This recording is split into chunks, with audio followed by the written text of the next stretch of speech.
Hello everyone and welcome back to this channel, and today I'm going to walk you through how to use Xfinity Camera without service. First thing you need to do is unplug the camera, press and hold the reset button, usually on the back, for 15 seconds until the LED blinks red. Next, you have to open the Xfinity Camera app, now called Xfinity Home or Xfinity Secure in 2025. Then you tap Add Device or Camera. So tap on Add Device, then select Camera, then select Setup without service. Next thing you'll do is to follow the on-screen setup. The app will guide you through it. So you have to scan the QR code on the camera or enter the serial number manually.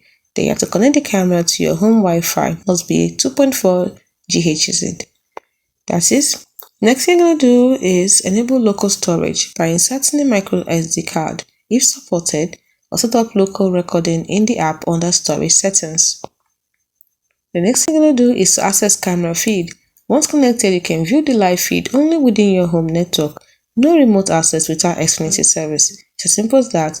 Limitations is that no cloud storage or motion allowed without an active Xfinity subscription, and it only works on the same Wi-Fi network. No remote viewing.